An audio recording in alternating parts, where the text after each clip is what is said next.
So ngayon mga kababayan, dito tayo sa latest balitang-balita. Fresh na fresh, mainit-init pa mga kababayan. Kumbaga kapag tinusok mo, ha, mapapasok ka.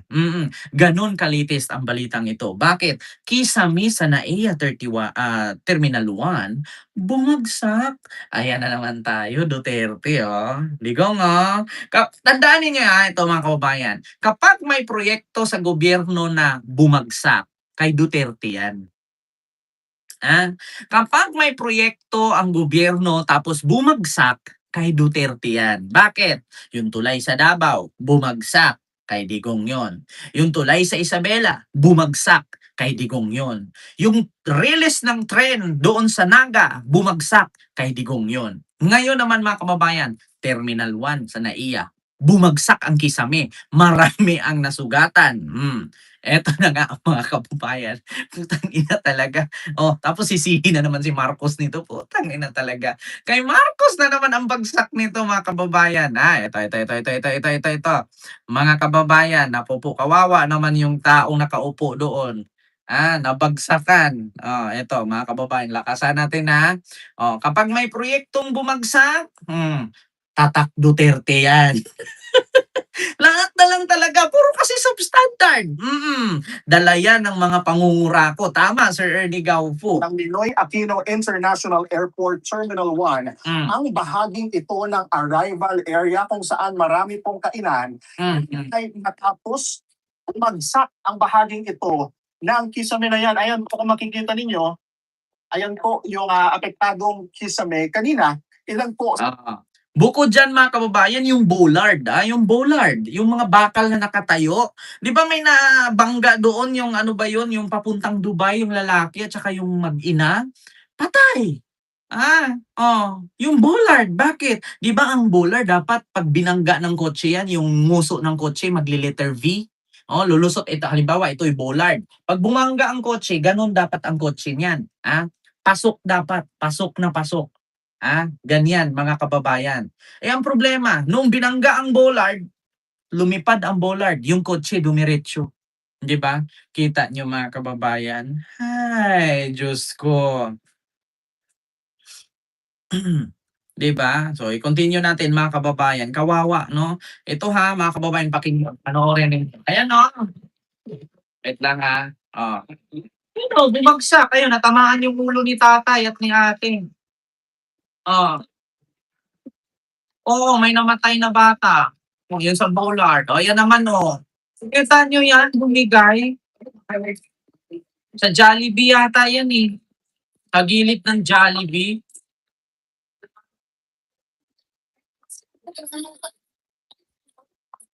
Diba? Ayan, tatak Duterte na naman.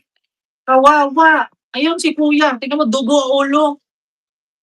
Ayun, tumakbo. Dugo ulo. Ikaw ba naman mapagsakan ka ng bakal yan eh. Bakal plus yung okay lang kung plywood ang gamit. Kung pareho dito sa akin, Hardiplex, no, yung puti, mabigat-bigat yan eh. Tapos may bakal pa. Di ba? Bumagay. Ano na ang haba pa niyan, ilan ang nakaupo dyan? Sabihin natin 10 nakaupo dyan sa isang hilerang upuan. Bumagsak lahat sa kanila. Biruin niyo, ayan ang haba niyan, ayun yung upuan, mula dito hanggang dun sa dulo, ayun pa, sobra doon, binagsakan silang lahat. Kung may mga nagpahinga dyan na pasahero, nag-aantay ng flight, kasi tapos na silang pasok sa immigration. Kasi pag pasok ka na sa immigration, kakain ka na dyan hihintay ka na lang, uupo ka na lang, pahinga kang ganon, kasi syempre puyat ka, kasi maaga kang gumising, takot ka matraffic, di ba? Kailangan syempre maaga kang magbiyahe para hindi ka maiwan ng eroplano, syempre dadaan ka pa ng immigration, mag-check-in ka pa, magbiyahe ka pa.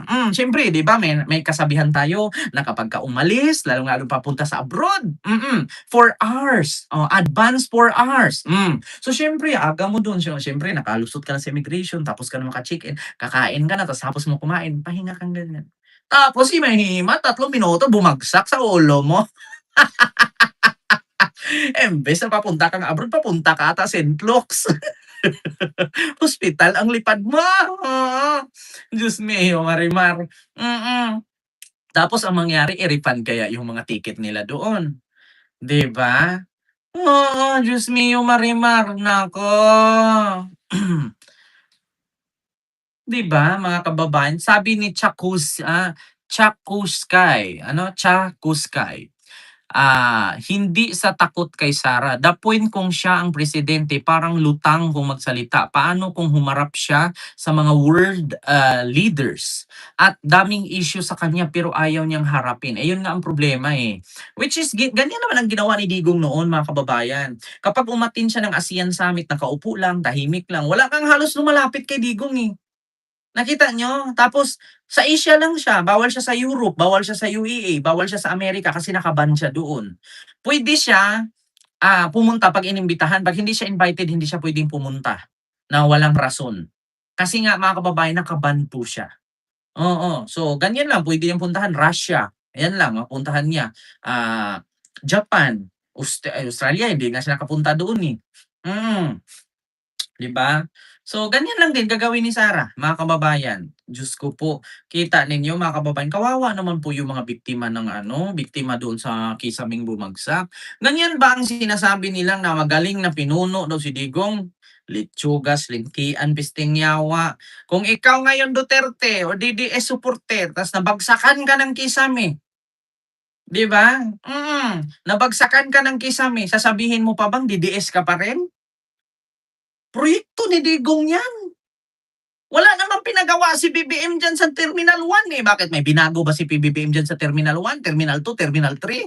Meron ba siyang binago bukod dun sa bollard na binangga nung SUV? Walang binago si PBBM diyan. Sa proyekto pa ni Digong 'yan kasi sasabihin naman 'yan ng Administrasyong Marcos, ito po, rehabilitation po ito ng Terminal 1, Terminal 2, Terminal 3. Wala, 'di ba? Wala siyang pinaayos diyan kasi nga ang tingin ni PBBM okey naman at saka may maintenance ang NAIA, may maintenance 'yan. Saan ba napupunta yung mga tax natin kung walang maintenance, eh? Saan ba napunta yung mga travel tax natin? Sige nga, So, sa administrasyon pa ni Digong ginawa yan, eh, 'di ba ang sabi nila napakadaming, rehabilitation sa mga airports. O kita niyo ilang airports dun sa build ni Digong, bitak lang ng kalsada, sinimento, build na. Doon sa kanyang build kung nakita ninyo, napakarami po dong airport, ilang airport yun, 112. 112 ba?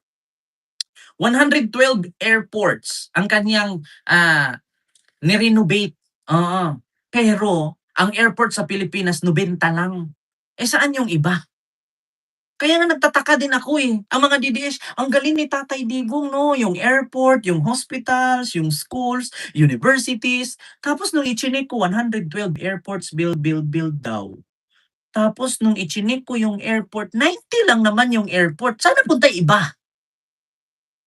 90 lang ang kabuuhang airport sa Pilipinas. So bakit umabot ng 112? 'Di ba? Anyari? Kita mo 'yan? Oo, Ma'am Lisa Villa, mushi-mushi talaga, Mekos-mekos lang, eh. Biruin niyo ha, build ni Digong 112 airports. Nung chineck ko yung airport sa Pilipinas 90 lang naman. Saan yung iba? Tapos ang nangyari, biruin niyo nasobrahan na, yung 19 airports naging 112 tapos ngayon babagsak yung kisame. 'Di poga, lintian ba animal? Sino bang hindi sino ba sino ba hindi magalit niyan?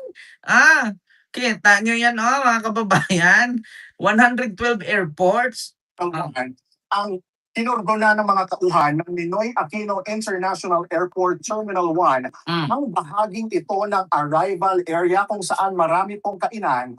Yan ay matapos umagsak ang bahaging ito ng kisame na yan. Ayan po kung makikita ninyo, ayan po yung apektadong kisame. Kanina, ilan po sa mga pasahero at naghahatid dito sa NAIA Terminal 1 ang nabagsakan at nasugatan. Hindi pa natin makumpirma kung ilan po yung mga apektadong individual, pero ang what we know so far, may ilan po sa kanila ang nilapatan na ng lunas at dinala sa medical area ng NAIA. So, ayon sa ilang kausap natin, nangyari ang insidente bandang alas 10 ngayong umaga, Biyernes Santo, 8:03. Actually mga kababayan, Biyernes Santo kasi. no? Delikado po talaga 'pag Biyernes Santo, no? Ang problema lang kasi mga kababayan, yung flight to abroad nagiging flight to heaven. Buti walang namatay. Kaya hindi ka nga namatay, eh, kung natamaan ka naman ng bakal diyan sa ulo mo at nahiwa, Diyos ko magkatitano, ma-infection, ikakamatay mo pa. 'Di ba? Oo, kita ninyo mga kababayan. Kisame sa NAIA Terminal 1 bumagsak, 7 ang sugatan. Putang ina, 7 pa lang 'yun ha, hindi pa confirm yung iba, 7 pa lang ang nabalita ng TV5, Diyos ko po, or News 5. Sasabihin na naman ng mga DDS, Pilipinas, Duterte pa rin. Pilipinas, Duterte, praning.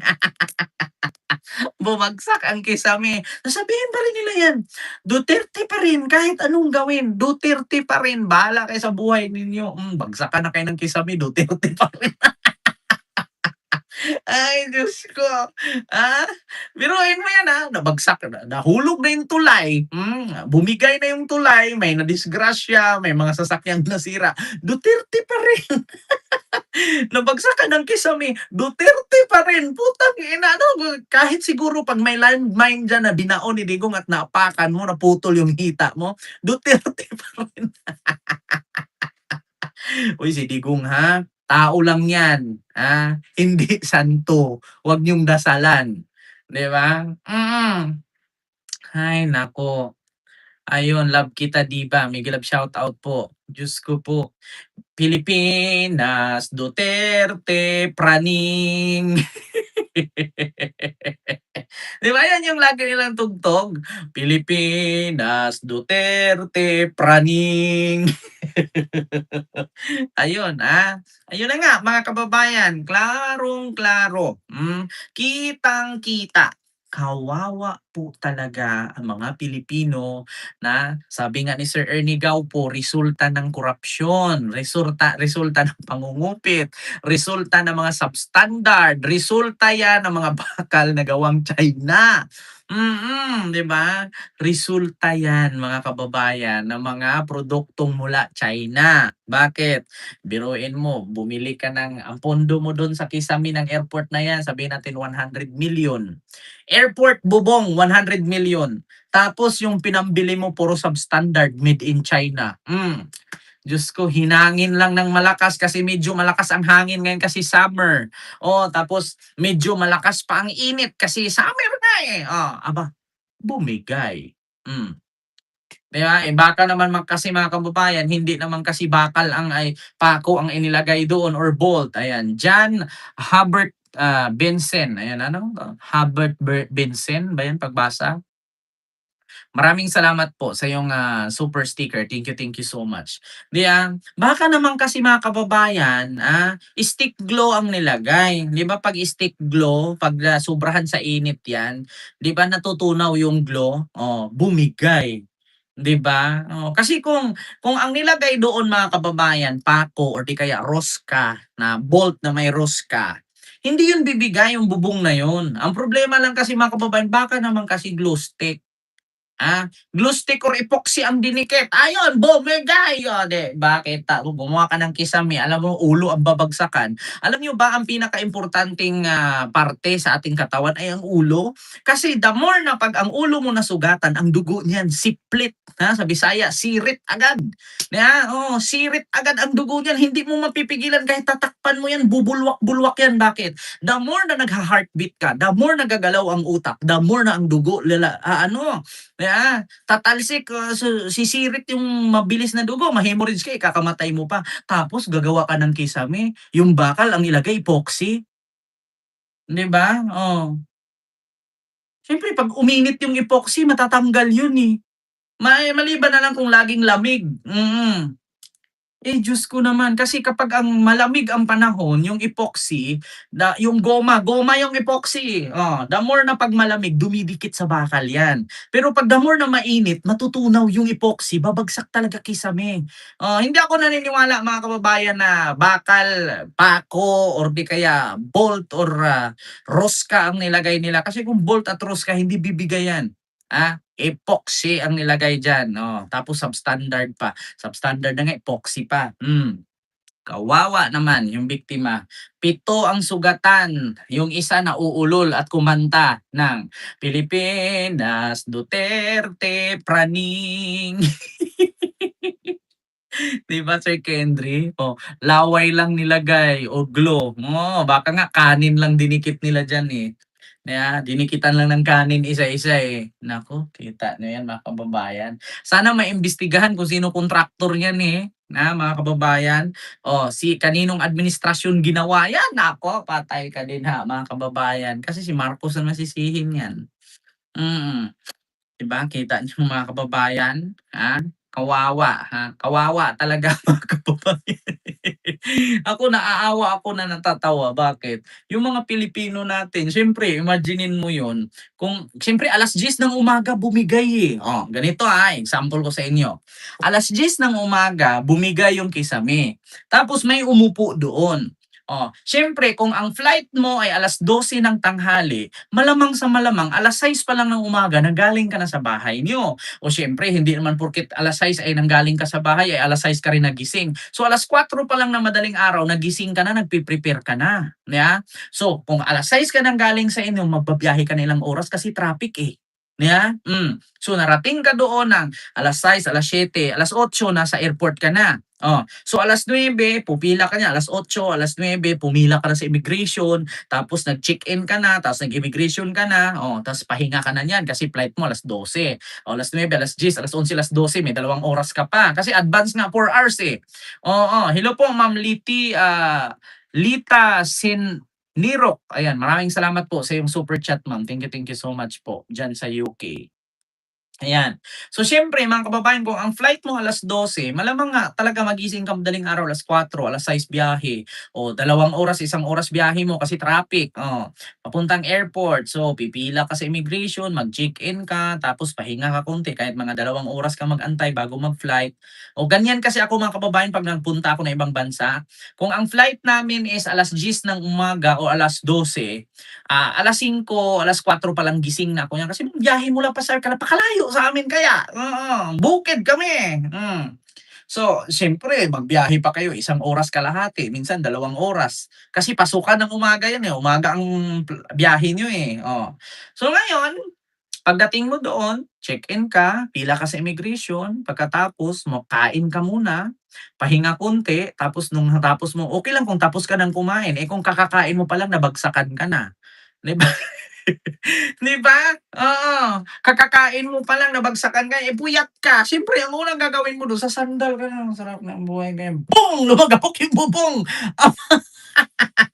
Bumagsak yung bubong, 'di ba? Imbes na biyaheng abroad, biyaheng ospital ang bagsak mo, Naku, kawawang Pilipino. Kaya 'pag ako ganyan mga kababayan, hindi ako papayag yung gano'n nabagsakan ako ng kisame.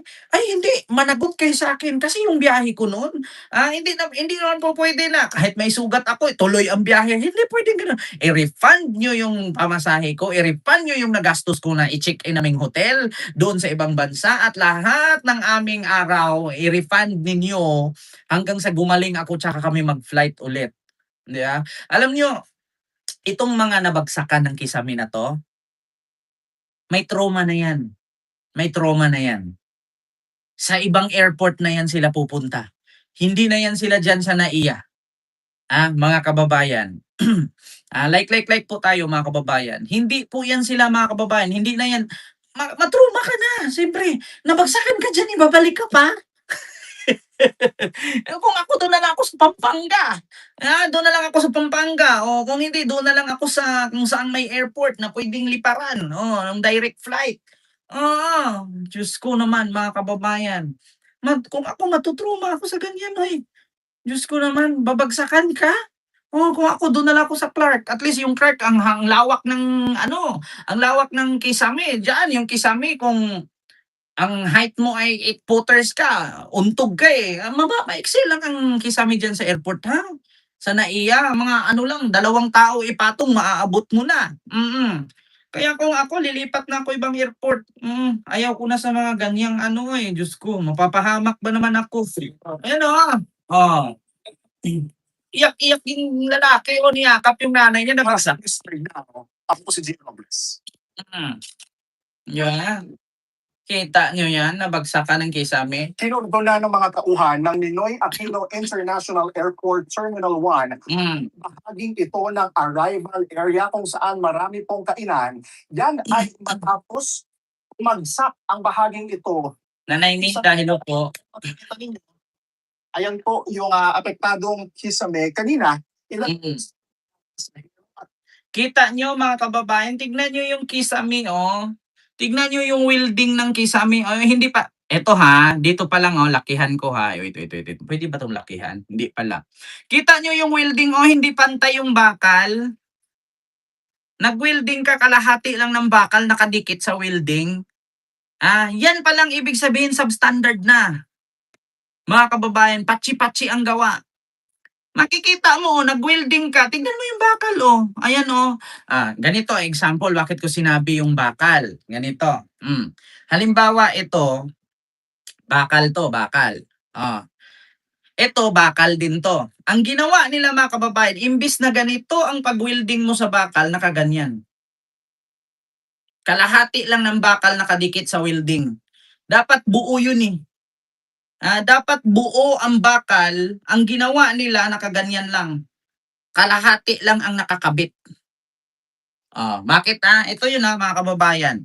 Tinipid sa welding rod. Ayan kita nyo yan kalahati na. Labas yung kalahati eh. Ayan po yung dulo kalahati din. Ayan nakita ninyo. Tapos tignan mo yung gaano kaiiksi lang yung mga bakal na pinagdudugtong nila. Ayan kaya nga bumigay eh. Kaya nga bumigay tignan mo. Ang liit lang ng, ito, putol pa to, tingnan nyo. Hindi nga umabot yung isa, ayun, ando nakadikit sa pader. Putol. Ito naman, kunti lang yung kabit, makikita mo naman yung kinabit. Ayan, kalahati lang. Yeah. Kita ninyo? Tinipid. Diyos mio marimar. Yan, ibig sabihin, substandard. Tinipid. Kuripot. Di ba? Tapos magugulat ka yung mga bakal hindi ang lalayo ng ang lalayo ng dapat 'di ba kapag kakisami ka kailangan lang yan 60 by 60. 60 yan meters centimeters. 60 centimeters lang yan kung wari 1 2 tatlong dangkal lang kwadrado ang layo ng bakal niyan kasi kisami yan tatlong dangkal. Halimbawa, ito bakal. Tatlong dangkal na bakal, sa kabila naman, tatlong dangkal din. So, square. Square siya na hugis, tatlong dangkal lang ang haba. So, 60 centimeters lang yan. Parang singlaki lang yan ng tile sa sahig. Dapat yung mga bakal, square-square yan cubes-cubes. Kailangan parang singlaki lang ng tile sa sahig yan. Kung ano yung laki ng tiles, ganun din ang laki ng mga bakal dyan na nag-i-square-square. Pero ang nakita nyo dito mga kababayan, singlaki po, ang lalawak niya ang lalaki ng hibla. Nakikita nyo? Ang lalaki. Kasi dito sa ginawa itong bahay, kung ano kalaki yung tiles, ganun din kalaki yung mga bakal. Yung hiwa ng bakal. Para kahit may maglakad-lakad sa taas, walang ang nangyari tinipid. Hindi naman hindi tinamad, pero tinipid. Yeah? Hindi sila tinamad, tinipid nga lang. Kaya kung ako niyan, hindi po pwedeng gano'n. Yung mga nabagsakan, magrereklamo talaga ako. Kulang ang pundasyon, mahina, mga kababayan. Kaya kung makikita ninyo, kawawa. Pag mga ganito. Tapos tignan ninyo, napakalalim ng space ng kisame. Di ba? Tapos hindi natin alam, yung nilagay nila dito, plywood lang yata. Plywood lang yata yan Tinipid, kinupit. Ay nako, engineer, foreman, yan? Proof na the worst. Di ba? Kaya nga, the worst airport in the world, Philippines. Kung hindi laglag bala, laglag kisame. Ay nako, laglag bala, laglag kisame. Konye, mas.